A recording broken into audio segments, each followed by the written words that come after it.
बिस्मिल्लाहिर्रहमानिर्रहीम अस्सलाम वालेकुम। इस वीडियो में हम डॉन न्यूज़पेपर से वोकैबुलरी के 5 वर्ड सीखेंगे। आज की वीडियो में जो इम्पोर्टेंट वर्ड्स हम सीख रहे हैं, आइए देखते हैं उनमें से सबसे पहला वर्ड कौन सा है।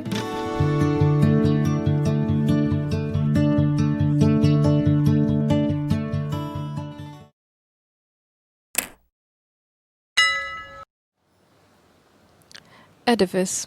एडिफिस नाउन है और एडिफिस कहते हैं बहुत ही बड़ी इम्प्रेसिव शानदार बिल्डिंग को।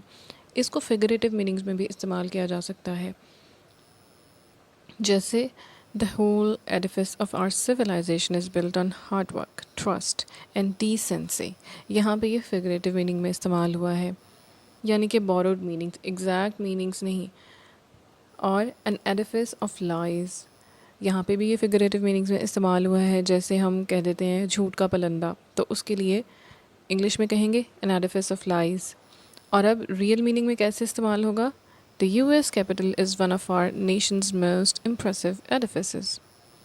इसके सिनोनिम्स होंगे हॉल, पैलेस, टावर, शानदार इमारत, इसको उर्दू में कहते हैं। सेकंड वर्ड है लेजर, ये नाउन है और ये कहते हैं हिसाब किताब को। हिसाब किताब आप कंप्यूटर में भी कर सकते हैं, कंप्यूटर में भी आप एक्सेल में कोई शीट बना सकते हैं, या फिर कोई अलग से रजिस्टर जिससे by hand manually note down किया जाए। तो ऐसी कोई भी चीज़ जहाँ पे हिसाब किताब नोट किया जाता हो उसको लेजर कहते हैं। ए बुक और electronic document in which A bank और business records the money it has paid and received, जैसे to enter figures in the purchase ledger या to enter figures in the sales ledger। इसके synonyms होते हैं document, record, account, bill, cheque, invoice, statement, और उर्दू में इसके लिए जो लफ्ज़ इस्तेमाल होता है वो है खाता। नेक्स्ट वर्ड है spade work. Spade work noun है। इसका एक मतलब तो ये होगा कि जो काम स्पेड से किया जाए वो स्पेड वर्क है, और ज़्यादातर जो स्पेड वर्क का लफ्ज़ इस्तेमाल होता है वो इसलिए होता है कि किसी काम से पहले की जो प्रेपरेशन होती है, the hard work that has to be done in order to prepare for something.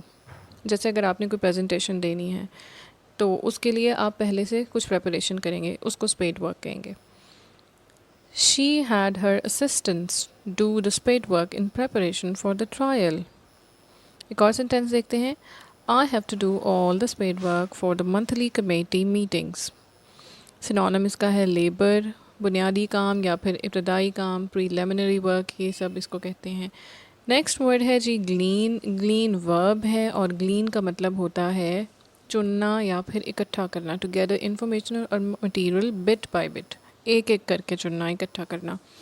To obtain information, knowledge, etc. sometimes with difficulty and often from various different places। जैसे these figures have been gleaned from a number of studies। इसके synonyms हैं gather, harvest, reap. ये गंदम के दाने अगर जैसे कहीं नीचे गिरे हुए हों उनको चुनने के लिए भी इस्तेमाल होता है, इसीलिए हार्वेस्ट भी इसका एक सिनोनिम है।